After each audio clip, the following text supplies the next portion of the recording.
ನಮಸ್ತೆ, YK Yadukumar YouTube ಚಾನಲ್ಗೆ ಸ್ವಾಗತ. ಇಂದಿನ ಈ ವಿಡಿಯೋದಲ್ಲಿ ಹೇಳಿಕೊಟ್ಟಿರ್ತಕ್ಕಂಥ ಪ್ರಮುಖ ವಿಚಾರ, KEAನವರು KSET 2025 ಈ ಒಂದು ಪರೀಕ್ಷೆಗೆ ಸಂಬಂಧಪಟ್ಟಂತೆ ನೋಟಿಫಿಕೇಷನನ್ನು ಹೊರಡಿಸಿದ್ದಾರೆ. ನೀವು ಕರ್ನಾಟಕ ರಾಜ್ಯದಲ್ಲಿ ಯಾವುದೇ ಸರ್ಕಾರಿ, ಖಾಸಗಿ ಅನುದಾನಿತ ಮತ್ತು ಯೂನಿವರ್ಸಿಟಿಗಳಲ್ಲಿ ಅಸಿಸ್ಟೆಂಟ್ ಪ್ರೊಫೆಸರ್ ಆಗಿ ನೇಮಕ ಆಗಬೇಕು ಅಂತಂದರೆ, ಅಪ್ಲಿಕೇಶನ್ ಹಾಕಬೇಕು ಅಂತಂದರೆ ಈ KSET ಪರೀಕ್ಷೆಯಲ್ಲಿ ನೀವು ಉತ್ತೀರ್ಣರಾಗಿರಲೇಬೇಕು. ನೆಟ್ಟು, KSET, PhD ಮೂರಲ್ಲೊಂದು ಕೇಳಿರ್ತಾರೆ. ಈ ಥರದ್ದು ಕರ್ನಾಟಕ ರಾಜ್ಯದಲ್ಲಿ ಇರ್ತಕ್ಕಂಥದ್ದನ್ನು KSET ಅಂತ ಕರಿತೀವಿ. ಇದ್ರ ನೋಟಿಫಿಕೇಶನ್ ಹೊರಡಿಸಿದ್ದಾರೆ. ಇದ್ರ ಬಗ್ಗೆ ನಾವು ಡೀಟೇಲ್ಸನ್ನು ನೋಡೋಣ. ಇದು ಆನ್ಲೈನ್ ಮೂಲಕ ಅರ್ಜಿ ಪ್ರಾರಂಭದ ದಿನಾಂಕ ಬಂದ್ಬಿಟ್ಟು 28 ಆಗಸ್ಟ್ 2025, ಇದೇ ತಿಂಗಳು ಪ್ರಾರಂಭ ಆಗುತ್ತೆ. ಕೊನೆ ದಿನಾಂಕ ನೆಕ್ಸ್ಟ್ ಸೆಪ್ಟೆಂಬರ್ 18ನೇ ತಾರೀಕು ಕೊನೆ ದಿನಾಂಕ ಆಗಿರುತ್ತೆ. ಅರ್ಜಿ ಶುಲ್ಕ ಪಾವತಿಸೋದಕ್ಕೆ ಕೊನೆ ದಿನಾಂಕ ಬಂದು 19/9/2025 ಆಗಿರುತ್ತೆ. ನೆಕ್ಸ್ಟು ಪ್ರವೇಶ ಪತ್ರ ಹಾಲ್ ಟಿಕೆಟ್ ಡೌನ್ಲೋಡ್ ಮಾಡ್ಕೊಳ್ಳೋದು ನೀವು ಅಕ್ಟೋಬರ್ 24ನೇ ತಾರೀಕು ಆಗಿರುತ್ತೆ. ಪರೀಕ್ಷೆ ಬರೀತಕ್ಕಂಥದ್ದು ನವೆಂಬರ್ 2ನೇ ತಾರೀಕು ಆಗಿರುತ್ತೆ. ಪರೀಕ್ಷೆ ಬಂದ್ಬಿಟ್ಟು ನವೆಂಬರ್ 2ನೇ ತಾರೀಕು 2025ನೇ ಇಸ್ವಿ ಭಾನುವಾರ. ಓಕೆ, ನೆಕ್ಸ್ಟ್ ನೋಡೋಣ. ಈ ಒಂದು ಏನು KSET ಪರೀಕ್ಷೆ ಇದೆ, ಇದಕ್ಕೆ ಸಂಬಂಧಪಟ್ಟಿರ್ತಕ್ಕಂಥ ಅರ್ಜಿ ನಮೂನೆ ಆ ಥರದ್ದು ಏನೆಲ್ಲ ಡೀಟೇಲ್ಸ್ ಏನಿದೆ, ಯಾವುದೇ ಇರ್ತಕ್ಕಂಥ ಅರ್ಜಿ ನಮೂನೆ ಏನು ಸ್ವೀಕರಿಸೋದಿಲ್ಲ ಅಂತ ಹೇಳಿದರೆ ಎಲ್ಲ ಆನ್ಲೈನಲ್ಲಿ ಅಪ್ಲೈ ಮಾಡಬೇಕಾಗಿರುತ್ತೆ. ನೀವು ಆನ್ಲೈನಲ್ಲಿ ಅಪ್ಲೈ ಮಾಡಬೇಕು ಅಂದರೆ ನೀವು KEA ವೆಬ್ಸೈಟ್ಗೆ ಹೋದರೆ, ಕರ್ನಾಟಕ ಎಕ್ಸಾಮಿನೇಷನ್ ಅಥಾರಿಟಿ ವೆಬ್ಸೈಟ್ಗೆ ಹೋದರೆ ಸಿಗುತ್ತೆ. ಅಥವಾ ಇಲ್ಲಿ ಕೊಟ್ಟಿರ್ತಕ್ಕಂಥ HTTP ಏನು ಕೊಟ್ಟಿದ್ದಾರೆ ಇಲ್ಲಿಗೆ ಹೋದರೆ ನಿಮಗೆ ಇದು ಸಿಗ್ತಾ ಹೋಗುತ್ತೆ. ಅಲ್ಲೆಲ್ಲ ನೀವು ಅರ್ಜಿಯನ್ನು ಸಲ್ಲಿಸ್ಬೋದು. ಅರ್ಜಿ ಸಲ್ಲಿಸಿದ್ರೆ ಸಾಕು, ಯಾವುದೇ ರೀತಿಯಾಗಿರ್ತಕ್ಕಂಥ ಅರ್ಜಿ ನಮೂನೆ ಯಾವುದೇ ಸ್ವೀಕರಿಸೋದಿಲ್ಲ ಅಂತ ಹೇಳಿದರೆ. ಎಲ್ಲ ಡೀಟೇಲ್ಸ್ ಇರ್ತಿದೆ. 33 ಸಬ್ಜೆಕ್ಟ್ಗಳಲ್ಲಿ ಪರೀಕ್ಷೆಯನ್ನು KSET ಪರೀಕ್ಷೆಯನ್ನು ನಡೆಸ್ತಾರೆ. ಅದರದ್ದೆಲ್ಲ ಡೀಟೇಲ್ಸು ನಾವು ನೆಕ್ಸ್ಟ್ ಹೇಳ್ತಾ ಹೋಗ್ತೀವಿ. ಮತ್ತು ಇಲ್ಲೂ ಅಷ್ಟೇ ಕ್ಯಾಟಗರಿ ವೈಸ್ ಎಲ್ಲ ಡಿವೈಡ್ ಮಾಡಿರ್ತಾರೆ. SC ST category 1, 2A, 2B, 3A, 3B ಮತ್ತು ವಿಕಲಚೇತನ ಅಭ್ಯರ್ಥಿಗಳು, ತೃತೀಯ ಲಿಂಗಿ ಎಲ್ಲನೂ ಸಹ ಏನು ಮಾಡಿರ್ತಾರೆ ಅಂದರೆ ಸರ್ಕಾರದ ನಿಯಮದ ಪ್ರಕಾರ ಎಲ್ಲ ಡಿವೈಡ್ ಮಾಡಿ ಅದರ ಪ್ರಕಾರ ಇಲ್ಲಿ ಕೊಟ್ಟಿರ್ತಾರೆ. ಅರ್ಹತಾ ನಿಬಂಧನೆಗಳು ನಿಮಗೆಲ್ಲ ಗೊತ್ತು. ಏನು SC ST ಮತ್ತು ಕ್ಯಾಟಗರಿ 1 ಮತ್ತು 2A, 2B, 3 ಕ್ಯಾಟಗರಿಗಳಿದೆ ಮತ್ತು ವಿಕಲಚೇತನರಿದೆ. ಈ ಥರದ್ದೆಲ್ಲ ಡಿವೈಡ್ ಮಾಡಿದ್ದಾರೆ. ಜನರಲ್ ಮೆರಿಟ್ಗೆ 55% ಇದೆ. ಈ ಕ್ಯಾಟಗರಿಗಳಿಗೆ ಏನಿದೆ 50% ನೀವು ಮಾಸ್ಟರ್ ಡಿಗ್ರಿನಲ್ಲಿ ನೀವು ತೆಗೆದಿರಲೇಬೇಕು. PG ಪೋಸ್ಟ್ ಗ್ರಾಜ್ಯುಯೇಷನಲ್ಲಿ ತೆಗೆದಿರಲೇಬೇಕು. MA ಇರ್ಬೋದು, MCOM ಇರ್ಬೋದು, MSc ಇರ್ಬೋದು, MBA ಇರ್ಬೋದು, MCA ಇರ್ಬೋದು. ಈ ರೀತಿ ಏನು ಕೋರ್ಸಸ್ ಇದೆ ಮಾಸ್ಟರ್ ಡಿಗ್ರಿ ಅದರಲ್ಲಿ ನೀವು ತೆಗೆದಿರಲೇಬೇಕಾಗಿರುತ್ತೆ. ಆಮೇಲೆ ಇನ್ನೊಂದೇನು ಇದೆ ಅಂತಂದರೆ, ನೀವು ಕಂಪ್ಲೀಟ್ ಆಗಿರೋರು ಸಹ ಅಪ್ಲಿಕೇಶನ್ ಹಾಕ್ಬೋದು. ಕಂಪ್ಲೀಟ್ ಆಗದೇ ಇರೋರು ಕೂಡ ಈಗ ತಾನೇ ನೀವು MAಗೋ, MCOMಗೋ, MScಗೋ, MCAಗೋ, MBAಗೋ ಜಾಯ್ನ್ ಆಗಿರ್ತಕ್ಕಂಥವ್ರು, PG ಕೋರ್ಸ್ಗೆ ಜಾಯ್ನ್ ಆಗಿರ್ತಕ್ಕಂಥವ್ರು ಕೂಡ ಅರ್ಜಿಯನ್ನು ಸಲ್ಲಿಸ್ಬೋದು.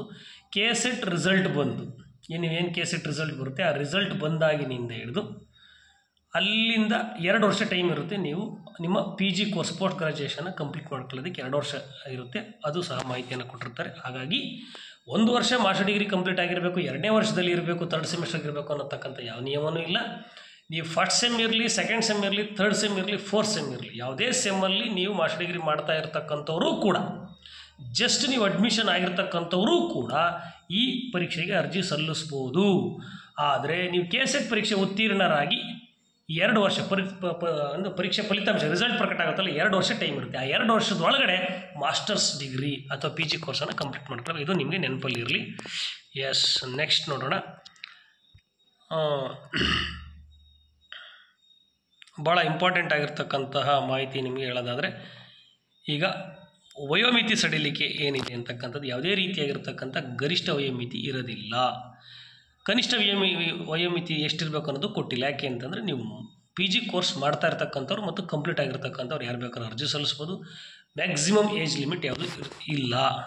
ಮತ್ತು ವಿನಾಯಿತಿ ಯಾರ್ಯಾರಿಗಿದೆ ಅಂತಕ್ಕಂಥ ಇನ್ಫಾರ್ಮೇಷನ್ನು ಸಹ ಇಲ್ಲಿ ಕೊಟ್ಟಿದ್ದಾರೆ. ಅದನ್ನೆಲ್ಲ ಡೀಟೇಲ್ಸ್ ನೋಡೋದು. ಶುಲ್ಕ ಎಷ್ಟಿದೆ, ಇದು ಭಾಳ ಇಂಪಾರ್ಟೆಂಟು.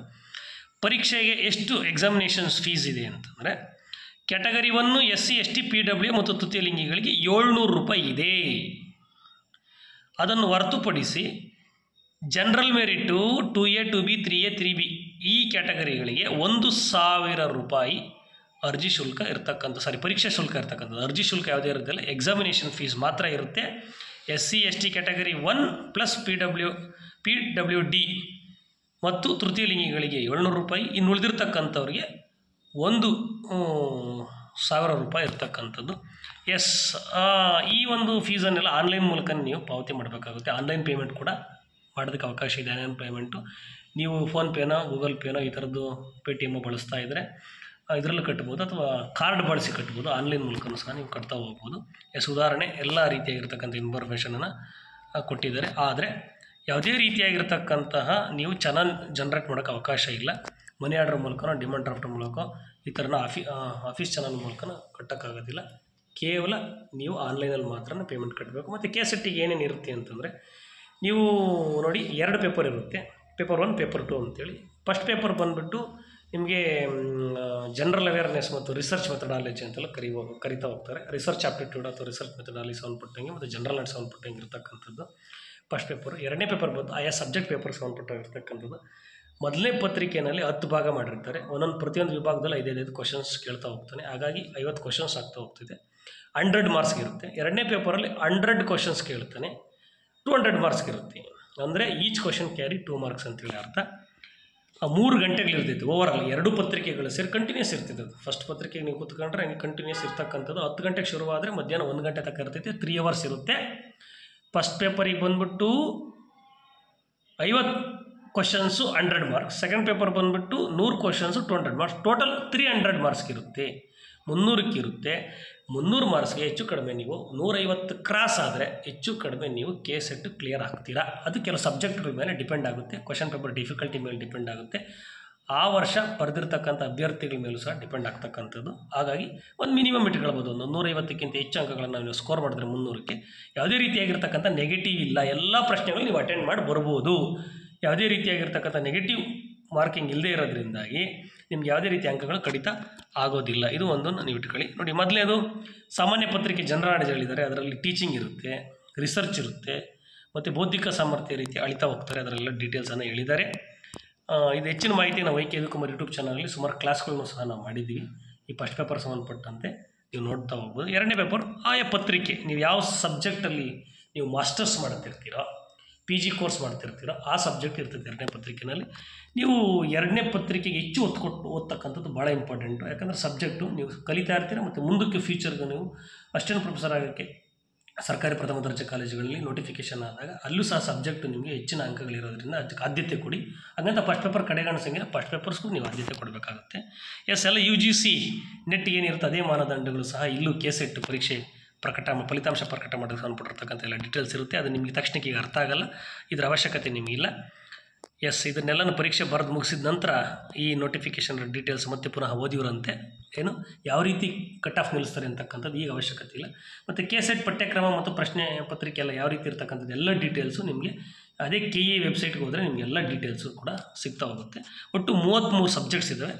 ಯಾವ್ಯಾವ 33 ಸಬ್ಜೆಕ್ಟ್ ಅಂತಕ್ಕಂಥದ್ದು ನೀವು ನೋಡ್ಬೋದು. ಆ ಸಬ್ಜೆಕ್ಟ್ ಕೋಡ್ ಕೂಡ ಕೊಟ್ಟಿದ್ದಾರೆ. ಎಲ್ಲ ಒಂದು ಕಡೆಯಿಂದ ಹೇಳ್ಕೊಂಡು ಹೋಗ್ತಿದ್ದೀವಿ ನೋಡಿ. ಇದಾವೆ ನೋಡಿರಿ, ನಾವೇನು ಹೇಳೋ ಅವಶ್ಯಕತೆ ಏನಿಲ್ಲ. ಎಲ್ಲ ಸಬ್ಜೆಕ್ಟ್ಗಳನ್ನು ಕೂಡ ನೀವೇನು ಮಾಡಬೇಕಾಗುತ್ತೆ, ಇದ್ದಾವೆ. ಒಟ್ಟು 33 ಸಬ್ಜೆಕ್ಟ್ ದೃಶ್ಯಕಲೆನೂ ಸೇರಿ 33 ಸಬ್ಜೆಕ್ಟು ಇರ್ತಕ್ಕಂಥದ್ದು ಇಂಪಾರ್ಟೆಂಟ್ ಮಾಹಿತಿ.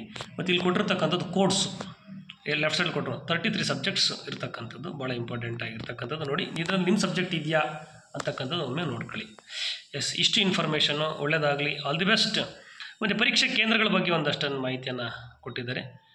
ಪರೀಕ್ಷಾ ಕೇಂದ್ರಗಳ ಬಗ್ಗೆ, ಪರೀಕ್ಷಾ ಕೇಂದ್ರಗಳು ಎಲ್ಲೆಲ್ಲಿ ಇರ್ತವೆ ಅಂತಕ್ಕಂಥದ್ದನ್ನು ಇಲ್ಲಿ ಒಟ್ಟು 11 ಪರೀಕ್ಷಾ ಕೇಂದ್ರಗಳಿದ್ದಾವೆ. ಬೆಂಗಳೂರು, ಬೆಳಗಾವಿ, ಬಳ್ಳಾರಿ, ವಿಜಯಪುರ, ದಾವಣಗೆರೆ, ಧಾರವಾಡ, ಕಲಬುರಗಿ, ಮೈಸೂರು, ಶಿವಮೊಗ್ಗ, ತುಮಕೂರು, ಮಂಗಳೂರು ಇಷ್ಟಿರ್ತಕ್ಕಂಥದ್ದು ಇಲ್ಲಿ ಪರೀಕ್ಷೆಗಳನ್ನ ಬರೀಬೇಕಾಗ್ತೈತಿ ನೀವು. 18 ವಿಷಯಗಳಿಗೆ ಕೇಸೆಟ್ ಪರೀಕ್ಷೆ ನಡೆಸ್ತಾರೆ ಭಾಗ ಏನಲ್ಲಿ. ನೆಕ್ಸ್ಟು ಇನ್ನು ಕೆಲವು ಅಭ್ಯರ್ಥಿಗಳು ಯಾವುದೋ ಒಂದು ಪರೀಕ್ಷಾ ಕೇಂದ್ರವನ್ನು ಮಾತ್ರ ಆಯ್ಕೆ ಮಾಡ್ಕೊಳ್ಬೇಕು ಅಂತ ಹೇಳಿದರೆ ರಾಜ್ಯದ ಮೇಲ್ಕಂಡ 11 ಪರೀಕ್ಷಾ ಕೇಂದ್ರಗಳು ನಡೆಸಲಾಗ್ತಿರ್ತದೆ 18 ವಿಷಯಕ್ಕೆ ಸಂಬಂಧಪಟ್ಟಂತೆ. ಇದು ಭಾಗ ಎ. ನೆಕ್ಸ್ಟ್ ನೋಡಿ, ಯಾವ ಸಬ್ಜೆಕ್ಟು, ಕ್ರಮ ಸಂಖ್ಯೆ, ವಿಷಯ ಕೊಡು, ವಿಷಯ ಎಲ್ಲೆಲ್ಲಿ ನಡೆಸ್ತಾರೆ ಅಂತಕ್ಕಂಥದ್ದನ್ನು ಹೇಳಿದ್ದಾರೆ. ನೆಕ್ಸ್ಟ್ ಭಾಗ ಬಿನಲ್ಲಿ 15 ವಿಷಯಗಳಿಗೆ ಸಂಬಂಧಪಟ್ಟ ಬೆಂಗಳೂರು ಕೇಂದ್ರವನ್ನು ಮಾತ್ರ ಆಯ್ಕೆ ಮಾಡ್ಕೊಳ್ಬೇಕು ಅಂತೇಳಿ. ನೋಡಿ, ಬೆಂಗಳೂರು ಕೇಂದ್ರವನ್ನು ಮಾತ್ರ ಆಯ್ಕೆ ಮಾಡ್ಕೊಬೇಕಾಗಿರೋದು ಭೂಗೋಳಶಾಸ್ತ್ರ, ಸಮೂಹ ಸಂವಹನ, ಪತ್ರಿಕೋದ್ಯಮ, ಮನೋವಿಜ್ಞಾನ, ಕಾನೂನು, ಸಂಸ್ಕೃತ, ಉರ್ದು, ಸಾರ್ವಜನಿಕ ಆಡಳಿತ, ಪರಿಸರ ವಿಜ್ಞಾನ, ಗೃಹ ವಿಜ್ಞಾನ, ವಿದ್ಯುನ್ಮಾನ ವಿಜ್ಞಾನ, ಭೂವಿಜ್ಞಾನ, ಮಹಿಳಾ ಅಧ್ಯಯನ, ಪ್ರದರ್ಶನ ಕಲೆಗಳು, ಸಂಗೀತ, ದೃಶ್ಯಕಲೆ. ಈ 15 ವಿಷಯಗಳಿಗೆ ಬೆಂಗಳೂರಲ್ಲಿ ಮಾತ್ರನೇ ಪರೀಕ್ಷೆ ಬರೀಬೇಕು ನೀವು, ಬೇರೆ ಇನ್ನೆಲ್ಲೂ ಅವಕಾಶ ಕೊಡೋದಿಲ್ಲ. ಇವನ್ನು ಹೊರತುಪಡಿಸಿ ಇನ್ನುಳಿದಿರ್ತಕ್ಕಂಥ ವಿಷಯಗಳಾಗಿರ್ತಕ್ಕಂತಹ ವಾಣಿಜ್ಯಶಾಸ್ತ್ರ, ಕನ್ನಡ, ಅರ್ಥಶಾಸ್ತ್ರ, ಇಂಗ್ಲೀಷು, ರಾಜ್ಯಶಾಸ್ತ್ರ, ಇತಿಹಾಸ, ಸಮಾಜಶಾಸ್ತ್ರ, ಹಿಂದಿ, ನಿರ್ವಹಣೆ ಶಾಸ್ತ್ರ, ಶಿಕ್ಷಣ, ಗ್ರಂಥಾಲಯ, ಮಾಹಿತಿ ವಿಜ್ಞಾನ, ಸಮಾಜ ಕಾರ್ಯ, ದೈಹಿಕ ಶಿಕ್ಷಣ, ಗಣಕ ವಿಜ್ಞಾನ ಮತ್ತು ಅನ್ವಯಿಕಗಳು, ಭೌತಿಕ ವಿಜ್ಞಾನ, ಗಣಿತ ವಿಜ್ಞಾನ, ರಾಸಾಯನಿಕ ವಿಜ್ಞಾನ, ಜೀವ ವಿಜ್ಞಾನ. ಈ ಒಂದು 18 ಏನು ಸಬ್ಜೆಕ್ಟ್ಸ್ ಏನು ಕೊಟ್ಟಿದ್ದಾರೆ ಇದು ಈ 11 ಪರೀಕ್ಷಾ ಕೇಂದ್ರಗಳಲ್ಲೂ ಬರೀಬೋದು. ಈಗ ಹೇಳಿರ್ತಕ್ಕಂಥದ್ದು ಏನು ಸಬ್ಜೆಕ್ಟ್ಸ್ ಹೇಳಿದೆ ಇವು ಬೆಂಗಳೂರು, ಬೆಳಗಾವಿ, ಬಳ್ಳಾರಿ, ವಿಜಯಪುರ, ದಾವಣಗೆರೆ, ಧಾರವಾಡ, ಕಲಬುರಗಿ, ಮೈಸೂರು, ಶಿವಮೊಗ್ಗ, ತುಮಕೂರು, ಮಂಗಳೂರು ಇಲ್ಲೆಲ್ಲನೂ ಸಹ ಪರೀಕ್ಷೆಯನ್ನು ತೆಗೆದುಕೊಳ್ಳೋದಕ್ಕೆ ಒಂದು ಅವಕಾಶ ಇದೆ. ಇಷ್ಟು ನಿಮ್ಗೆ ಇನ್ಫಾರ್ಮೇಷನ್ ಗೊತ್ತಾಗುತ್ತೆ. ನೋಡಿ, ಕೆಲವು ಸಬ್ಜೆಕ್ಟ್ಸು 11 ಪರೀಕ್ಷಾ ಕೇಂದ್ರಗಳು ಎಲ್ಲಿ ಬೇಕಾದ್ರೆ ತೆಗೆದುಕೊಳ್ಬೋದು. ಇನ್ನೂ ಕೆಲವು ಸಬ್ಜೆಕ್ಟ್ಸ್ 15 ಸಬ್ಜೆಕ್ಟ್ಸ್ ಏನಿದೆ ಅದು ಓನ್ಲಿ ಬೆಂಗಳೂರಲ್ಲಿ ಮಾತ್ರ ಹೋಗಿ ಪರೀಕ್ಷೆ ನೀವು ಅಟೆಂಡ್ ಮಾಡಬೇಕಾಗುತ್ತೆ. ಇದು ಆನ್ಲೈನ್ ಪರೀಕ್ಷೆ ಅಲ್ಲ, ಆಫ್ಲೈನ್ ಪರೀಕ್ಷೆ ಇರ್ತಕ್ಕಂಥದ್ದು. ಇದು ನೆನಪಲ್ಲಿ ಇರಲಿ ನಿಮಗೆ. ಎಲ್ಲ ಹೆಚ್ಚಿನ ಇವರಿಗೆ ಅರ್ಜಿ ಸಲ್ಲಿಸೋದಕ್ಕೆಲ್ಲನೂ ನೀವು KE ವೆಬ್ಸೈಟ್ಗೆ ಹೋಗಿ ಅಲ್ಲಿ ನೀವು ಬ್ಲಿಂಕ್ ಆಗ್ತಿರ್ತಿದೆ KSET 2025 ಅಂತ. ಅಲ್ಲೋಗಿ ನೀವು ಕ್ಲಿಕ್ ಮಾಡಿದ್ರೆ ಎಲ್ಲ ಡೀಟೇಲ್ಸು ನಿಮಗೆ ಸಿಗುತ್ತೆ. ನೆಕ್ಸ್ಟ್ ಸಿಲೆಬಸ್ಸು ಸಿಗುತ್ತೆ ಪ್ರತಿ ಸಬ್ಜೆಕ್ಟ್ಸಲ್ಲಿ. ಮತ್ತು ಜನರಲ್ಗೆ ಏನು ಸಿಲೆಬಸ್ ಇರುತ್ತೆ ಅಂದರೆ ಟೀಚಿಂಗ್ಗೆ, ರಿಸರ್ಚ್ಗೆ ಸಂಬಂಧಪಟ್ಟಂತೆ ಫಸ್ಟ್ನೇ ಪೇಪರ್ ಜನರಲ್ ನಾಲೆಡ್ಜ್ಗೆ ಏನು ಇರತಕ್ಕಂಥದ್ರಲ್ಲೂ ನಿಮ್ಗೆ ಏನೇನು ಸಿಲೆಬಸ್ ನೋಡ್ಕೊಳ್ಬೇಕು ಅಂತ 10 ಯೂನಿಟ್ ಇರ್ತಕ್ಕಂಥದ್ದು. ನೆಕ್ಸ್ಟ್ ನಿಮ್ಮ ಸಬ್ಜೆಕ್ಟ್ಗೂ ಸಹ 10 ಯೂನಿಟ್ ಇರ್ತಕ್ಕಂಥ ಮಾಹಿತಿ ನಿಮಗೆ ಸಿಗ್ತಾ ಹೋಗ್ತದೆ. ಇಲ್ಲೆಲ್ಲ ಸಾಮಾನ್ಯ ಸೂಚನೆಗಳಿರ್ತದೆ, ಯಾವುದೇ ರೀತಿಯಾಗಿರ್ತಕ್ಕಂಥ ನೆಗೆಟಿವ್ ಮಾರ್ಕಿಂಗ್ ಇಲ್ಲ. ನಾನು ಆಲ್ರೆಡಿ ಹೇಳಿದ್ದೀನಿ ಎಲ್ಲ ಪರೀಕ್ಷೆಗೆ ಏನೇನು ಸೂಚನೆಗಳೆಲ್ಲ ಇದೆ. ಈಗ ನಿಮಗೆ ಬೇಕಾಗಿರ್ತಕ್ಕಂಥದ್ದು ಫಸ್ಟ್ ಪರೀಕ್ಷೆ ತಯಾರಿ. ಪರೀಕ್ಷೆ ತಯಾರಿಗೆ ಏನೇನು ಬೇಕು ಮಾಡ್ಕೊಳ್ಳಿ. ಆ ಪರೀಕ್ಷೆ ತಯಾರಿ ಜೊತೆಲಿ ಅಪ್ಲಿಕೇಶನ್ ಹಾಕಿ. ಫಸ್ಟ್ ಅಪ್ಲಿಕೇಶನ್ ಹಾಕಿ, ಆಮೇಲೆ ಪರೀಕ್ಷೆ ತಯಾರಿನೂ ಸಹ ಕೂಡ ನೀವು ಮಾಡ್ಕೊಳ್ಳಿ ಅಂತ ಹೇಳ್ತೀನಿ. ಆಲ್ ದಿ ಬೆಸ್ಟ್, ಒಳ್ಳೆಯದಾಗಲಿ. All the best. KSET 2025 success ಆಗುವ ರೀತಿಯಲ್ಲಿ ನೀವೆಲ್ಲ ಚೆನ್ನಾಗಿ ತರಬೇತಿ ಅಪ್ಲಿಕೇಶನ್ ಹಾಕಿ, ತರಬೇತಿ ಪಡ್ಕೊಳ್ಳಿ, ತಯಾರು ನಡೆಸಿ, ಜೊತೆಗೆ ನೀವು ಪರೀಕ್ಷೆ ಉತ್ತಮವಾಗಿ ಎದುರಿಸಿ KSET ಕ್ಲಿಯರ್ ಆಗುವಂತೆ ಆಗಲಿ. ಒಳ್ಳೆಯದಾಗಲಿ. All the best. ಇನ್ನೊಂದು ಮಾಹಿತಿ ನಿಮಗೆ, ಗೆಸ್ಟ್ ಫ್ಯಾಕಲ್ಟಿ ಆಗಿ ಕೂಡ ನೀವು ಮುಂದುವರಿಬೇಕು ಅಂತಂದರೆ KSET ಕಡ್ಡಾಯವಾಗಿರ್ತದೆ, ನೆನಪಿರಲಿ ನಿಮಗೆ. KSET ನೆಟ್ ಆರ್ PhD ಒಂದು ಆಗಿರಲೇಬೇಕು. ಇದು UGC ಮಾನದಂಡ. ಗೆಸ್ಟ್ ಟೀಚರ್ ಆಗೋಕ್ಕೆ ಕೂಡ. ಒಳ್ಳೆಯದಾಗಲಿ. All the best. ನೀವಿನ್ನೂ ನನ್ನ channel YK Dukumar YouTube channel subscribe ಆಗಿಲ್ಲ ಅಂದರೆ ದಯವಿಟ್ಟು ಸಬ್ಸ್ಕ್ರೈಬ್ ಆಗಿ ಬೆಲ್ಲೈಕನನ್ನು ಒತ್ತಿ. ಉದ್ಯೋಗಕ್ಕೆ ಸಂಬಂಧಪಟ್ಟಂತೆ, ಇನ್ನಿತರ ಕರ್ನಾಟಕ ಸರ್ಕಾರದ ನಡವಳಿಕೆಗೆ ಸಂಬಂಧಪಟ್ಟಂತೆ ಮತ್ತಿತರ ಅರ್ಹತಾದಾಯಕ ಆಗಿರತಕ್ಕಂಥ ನೆಟ್ಟು, KSET, TET ಈ ಥರದ್ದೆಲ್ಲ ನೋಟಿಫಿಕೇಷನ್ ಆದ ಸಂದರ್ಭದಲ್ಲಿ ಅಪ್ಲೋಡ್ ಮಾಡ್ತೀವಿ. ಒಳ್ಳೆಯದಾಗಲಿ. ನೇರವಾಗಿ ನಿಮಗೆ ಆ ಇನ್ಫಾರ್ಮೇಷನ್ ಬಂದು ಬೀಳುತ್ತೆ. ಹಾಗಾಗಿ ನಮ್ಮ ಚಾನಲ್ ಸಬ್ಸ್ಕ್ರೈಬ್ ಆಗಿ. All the best.